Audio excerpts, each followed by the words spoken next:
Well, welcome back. We are now ready for lesson number 2 in the AQS Let's Quilt Beginner Series, and it's our Appliqué and Ruching class. Now, we've already finished our background, so the ground is all ready, and so now we're waiting for the stems to pop up. So that's what we're going to do today, is we're going to work on the stems and get those onto our background. But first, I want to tell you about some of the supplies that we're going to use today. A variety of different things to make bias, and these are bias makers. Some people call them bias tape makers. Okay, and we're going to be using the 1/4 of an inch and the 1/2 inch sizes of those. We're going to be working with bias bars, and again, I have the 1/4 inch and 1/2 inch sizes that I'm going to be using, and you can see they come in a whole set. We will be using some marking tools, and so I've laid out a variety of things here. I guess we're all through unless you need to make any additions to your vinyl template, but that's what we use the permanent marker for. And then I have the Frixion pen, that's the red one. The air erasable and the water erasable pens, so depending on what you want to use and how long you want to let it lay. And then I have 2 graphites. I have a white, and then I have the Soline pencil, which has white and black graphite in it. So any of those will work. Part of it just depends on what color your fabric is that you're working on and how badly you need to be able to see those marks really well. I have my applique scissors, and I'll show you how we're going to use those in one of the methods I'm going to talk about today. A glue stick. For some of the methods, a glue stick will work just fine to be able to tack these to your background. And this is just a pill bottle. And you know, we've done several classes with piecing, and the last one was on foundation paper piecing. And anytime you do that, you know that you need to change your needle. And so I save a pill bottle to throw those old needles in so that they don't get caught somehow in your trash, or somebody stick their finger into a trash bag and hit one of those needles that still would be sharp, but not sharp enough for us to use for sewing. So I just brought that as a little tip. And then we have a rotary cutter mat and ruler. So the first thing that we're going to do is we're going to cut our fabric so that we get a bias edge. And the bias edge is a 45-degree angle from the edge of the fabric. So it's 45 degrees right here. Okay, 45 degrees. And when I use my rotary cutter, I always stand, because that's how they've made these cutters, so that you put the right pressure on them. So I'm going to stand, and now I need to align my 45-degree angle on my cut edge that I cut the edge of it so it was good and straight. So here's my 45-degree line, and I'm going to take it up here to the corner so I'm not wasting fabric. All right, and so now I'm just going to take, and now I have a 45-degree angle on both of these pieces of fabric. Now, I'm going to show you a variety of different ways that we can make our stems. And so when you do that, let's just say I needed to take a 1-inch cut on this. So I'm going to just line up on that bias edge, the 1 inch, and make a cut. And that's exactly what you would do for all the other methods that we're going to be doing. Okay, so I'm going to put my rotary cutter away because I have pre-cut the pieces that we're going to be using. Oh, let me show you one more thing while I have this fabric here. I sometimes find that I prefer, instead of using my 24-inch long ruler, that I like to use the 12-inch ruler, but you can see that it isn't long enough to do it in one cut. As long as you align those bias edges,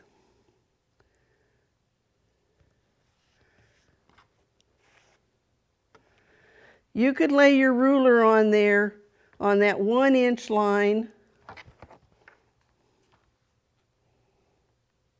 I turned this ruler around because it has a 1/2 inch extra on this end, so I just want the 1 inch. And so then I could cut it, and the piece would look just like the other one that I just cut, except that I didn't have to use my long ruler. So, all right, we're going to put our rulers away for now, and we'll get rid of my fabric that I have my bias edge on. And you also could use this piece too. If you were doing the short stems, you could slice that off of this end and use all of it as well. Okay, now I hope you've all printed out. There's only 2 pages to today's lesson, but boy, it has a lot of information in it for you. Now, you know, there are a lot of ways to do many of the techniques that we do in quilting. And I've given you 5 different ways here that we can make these stems, and they're all just a little bit different. What I would like for you to do is try these out, see which one you like the best, and when we get to it, I'm going to tell you the one that I prefer, just because I use the sewing machine and do half the work on the sewing machine. So we'll get to that one, but we're going to start out, and we're going to do it by starting out with the bias tape maker. And so we're going to get this over here because I'm going to be using the iron as we do this. All right, so the first thing we're going to do is slide this in. I have a couple pins laying here because you almost always need to use the pin to kind of force this until you get, do you see that I just poked it through right here?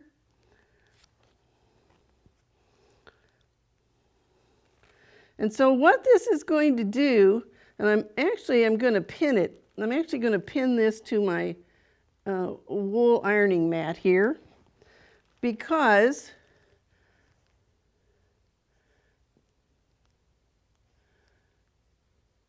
sometimes it takes just a little bit to get this thing to cooperate with you, because it should turn that lip over.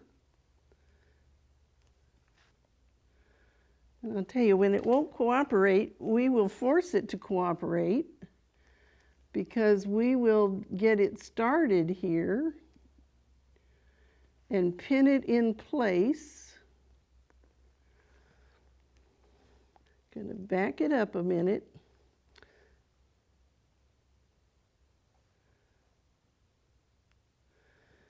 And get the tip of my iron right in here. Okay, I find that the bias tape maker works best if you get that first little bit of it pinned down to your ironing board surface. And so now I can just take my iron and set it here and pull. And if you go too fast, you just slide it back up there and let the iron, again, you know, sometimes we work too hard with the iron. I'm going to let the iron do the work and just pull it. Now the one thing, because we're working with bias, it is going to be stretchy. So you don't want to pull really hard, and I'm actually lifting my iron up as I move it.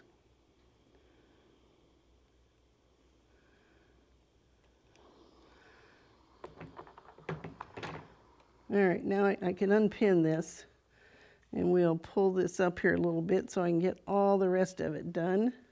And we'll just catch that with my pin.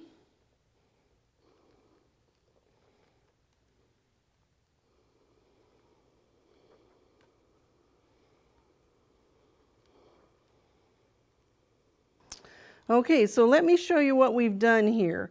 I cut this piece twice the width that I wanted it to finish. And so you can see that I have, let's lay it up here, that I have turned it over halfway on both edges on the back side so that you end up with a beautiful 1/2 inch wide bias tape. Okay, so that's number 1. And to do the 1/4 inch, you would do it exactly the same way, except that you're going to use the 1/4 inch bias tape maker. So that's method number 1. So our second method now is using these bias bars. And the size that you need to make those is, you're going to have a 1/2 inch on top. It'll come around the back, so that's another 1/2 inch plus your seam allowance of a 1/2 inch. So you have to cut your strip 1.5 inches wide. So let me just sit here at the sewing machine, and I'm going to take just a scant 1/4 inch seam allowance.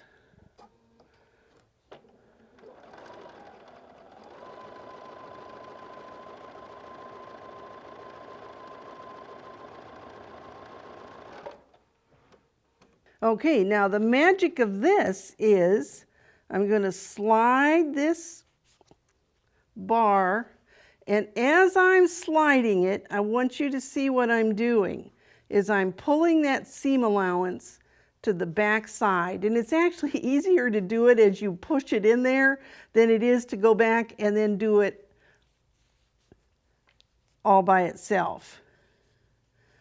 And so you can see what this does is it puts your seam allowance on the back side of your bias, and the front side is perfectly smooth and even. So what you'll do now is take this over to your iron and press. And this method will give you just a little bit of dimension to your stem. And if it isn't long enough, then you just press the part that you can press, and then go back and do it and do your pressing again so you can get the rest of that all nice and smooth.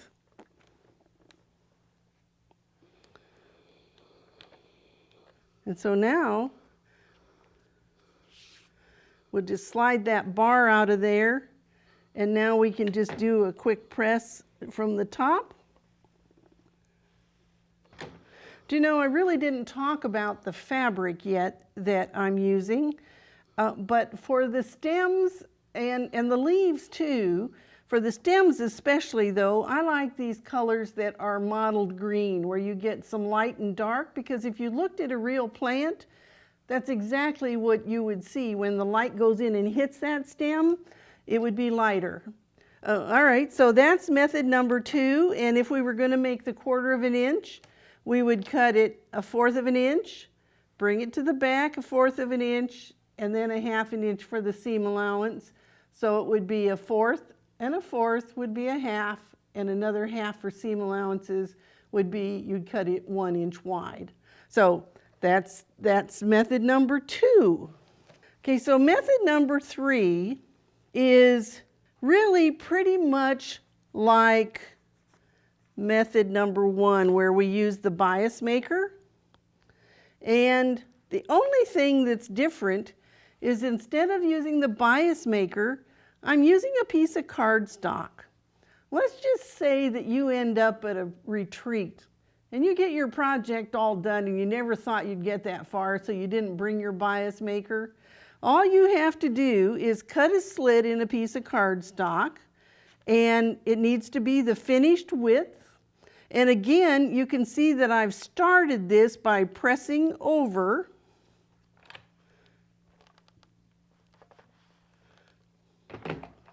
Now again, I am going to take my pin and secure the fabric so that again I can run my iron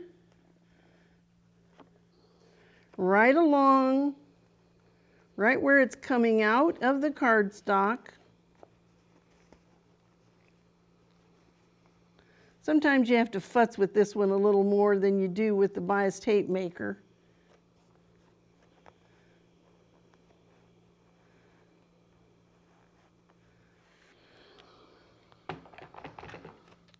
And so now I've made my bias tape, exactly the same way as the bias tape maker, except I just used the cardstock to pull it through. Same premise, only a half an inch can go through that hole, and so you just press it in place. Okay, now number 3 is fold and sew by machine. Actually, let me show you number 5 first, and then we'll go to putting it on the background. Number 5 is a method that you can use to make any size stem. And I've already pre-ironed it here so that I can just walk you through the steps. Okay, so I want to make this 1/4 of an inch wide. So I drew myself a line twice that width. So I drew a line at 1/2 an inch, and I pressed the raw edge up to that 1/2 inch. All right, once you do that, then you flip it over and you press it one more time. So you can see, let's just say you wanted to make a teeny tiny stem that was maybe 1/8 of an inch. All right, so you would mark a 1/4 of an inch line and press the raw edge up to that. So the next step is, you can see here that I've already started on this one, but I've just basted right down the middle of this stem. And I would do that all the way to the end. All right, so now the reason that you can do this with teeny tiny stems is I'm going to take my applique scissors, and the applique scissors, do you see how it has the lower blade is skinny and sharp, and then the duckbill is on top? So I'm going to slide that sharp edge in. Just have to make sure I don't cut my stem.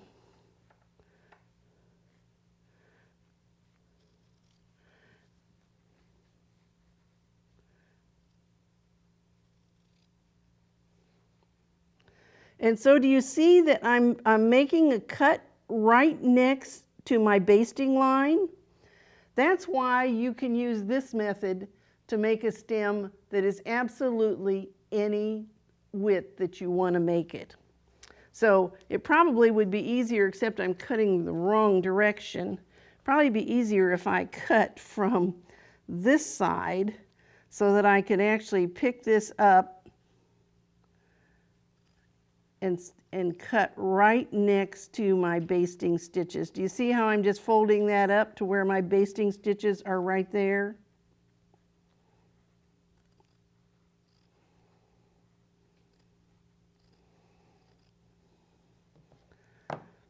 And so now, this is the right side of my stem.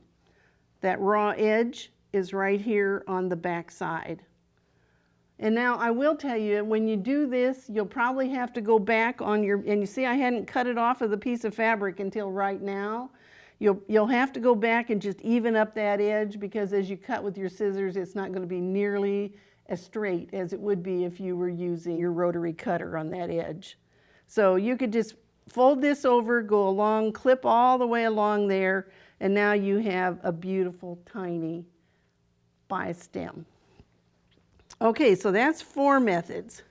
I'll tell you what, I'm going to clear this off, and when we come back, I'm going to show you my favorite method of making stems, where I sew those stems right directly to the background. We'll be right back.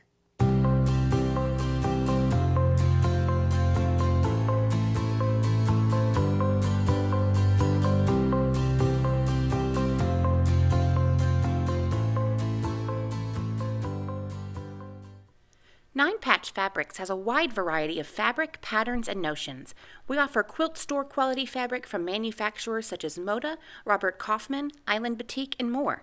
Nine Patch Fabrics also features a variety of notions, including creative grids, rulers, sew line marking tools, and more. Visit Nine Patch Fabrics at ninepatchfabrics.com.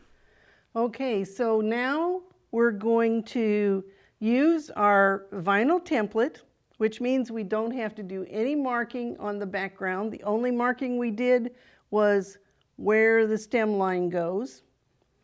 And I measured the short, narrow stems, and they're about 3 inches. So I cut me a bunch of pieces that are 3 inches long. And how wide did I cut them? Okay, so let's just look at this piece right here. I need 1/4 of an inch, and I need 1/4 of an inch seam allowance, and that needs to be doubled. So I cut this strip 1 inch wide, and that'll give me 1/4 of an inch stem when I'm all done. So how do I use the vinyl template? I'm just going to lift it up, and what we have to make sure that we remember is that this stem has to go underneath the big stem, okay?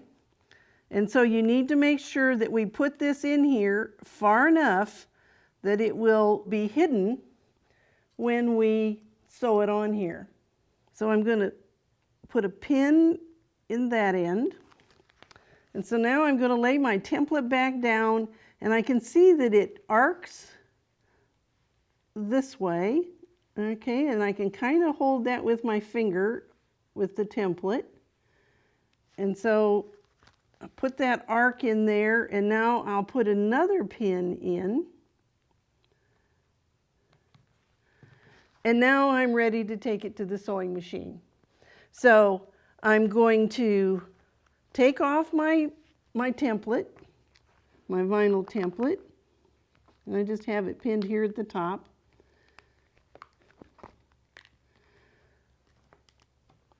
And now I'm ready to go to the sewing machine with it. And before I show you exactly how I sew this on here, we're going to take a short word from our sponsors. We'll be right back. Tracy's Tables has all of your custom sewing table needs. Visit tracystables.com to see the complete line of unique tables, carts, and shelves. And all of Tracy's Tables are made in the USA. I'm Amanda Murphy, and I'm a quilt and pattern designer. The Bernina Q16 is quilting magic. One of the hallmarks of a great quilting experience is when you lose yourself in your work.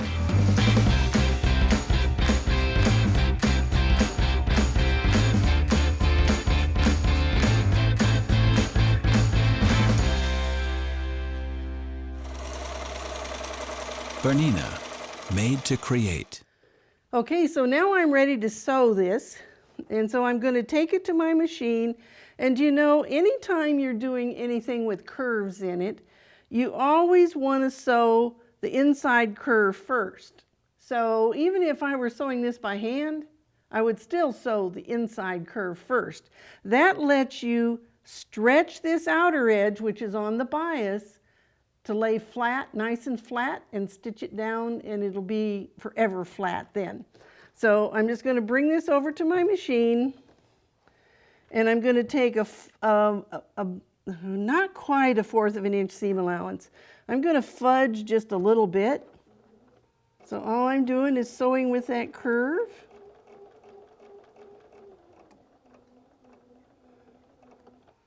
And I never sew over pins, so I'm going to get this pin out of here and just hold that with my finger.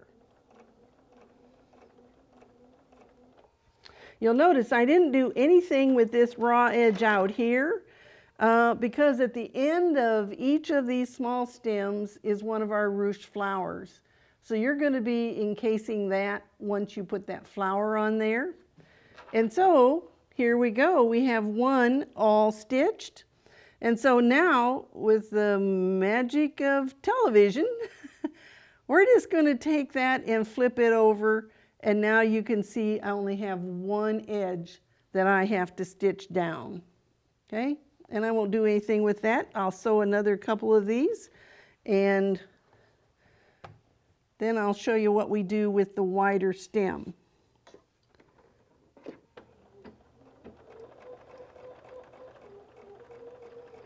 One of the things I want to show you about this sewing machine is whenever you stop, that foot, the foot lifts up automatically. And boy, once you get used to that, is that a dandy feature? I love that about this 770.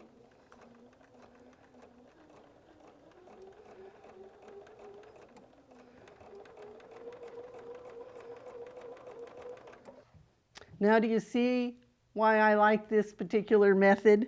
Again, we will just fold that over so that raw edge is encased, and we have a nice little arc on that stem. Then what we're going to do, I'm going to pin this for right now because we're going to do the applique stitch in the next lesson. But I want you to see what happens when we put the big stem on to encase these small stems. Okay, so now you remember that I said that we would be using this template guide here. And so what we're going to do when we get ready to sew this big one on is that you should have the big X's that are on the template. And I guess I did not mark those on mine, and let me do that. So like one is right there. Those are locations for the big flowers. And so there will be one on each. Okay, so I'll just mark those two. And the length of stem that we need to go from here all the way around over to here is about 13 inches. And so that's why if you use a 1/4 yard of fabric to cut your stems, they're going to be a little bit long, but just maybe an inch or so long. So when we get ready, because this will be the point where we will cut the end of our stem, I'm going to turn it over so I can cut it straight across. And so that's where my raw edge will go underneath the big flower. All right, so now the template that we made, we are going to align the raw edge of this big stem, and you can see how you have to be careful because we're going to be going in some big arcs here, so that we would actually pin this in place and stitch it down with the raw edges right up on that line. And again, you're going to just take not quite 1/4 of an inch seam allowance, and when you do that, then these stems are all going to be encased inside that big stem. And so we're going to take another short word from our sponsors, and when I come back, we'll wrap up today's lesson. The secret to every great project is great lighting. You can have beautiful fabric, the best threads, but if you can't see what you are sewing, we all know what will happen. Vivilux lights and lasers are the only lights made by quilters for quilters. Look for Vivilux lights and lasers at your favorite independent sewing and quilt shop or online. Whether you're doing applique by hand or by machine, couching or ruching, YLI has the products to support your creativity. For needle turn applique, choose YLI Silk 100. It's so fine it just disappears into the fabric, and nothing feels like silk. Ask your local independent quilt shop or check out our website at ylicorp.com. So today we worked on stems, and you learned 5 different ways to make stems. I hope that you'll try all of those, see which one you like best, because believe me, this isn't one shoe fits everybody. Everybody has a preference to the way they like to make them, and you just found out mine. I like to do this because half of the work is already done, and I did it on my sewing machine. Speaking of sewing machines, one of the things that you get from taking this class is Bernina of America is a sponsor of this program, and I am a Bernina brand ambassador.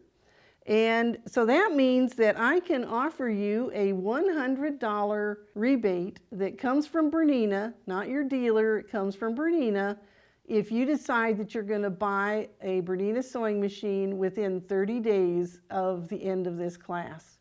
In the description of this class, you will find a link that will let you email me. You'll have to request the coupon to be able to do that.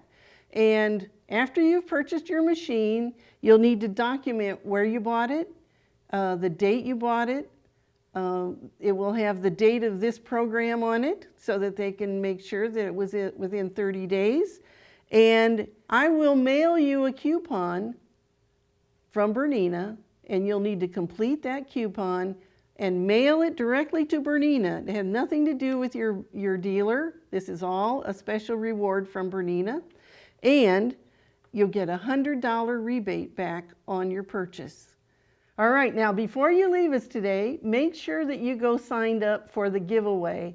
All of these sponsors have provided some great prizes for you, and quite a few are going to win some really good things.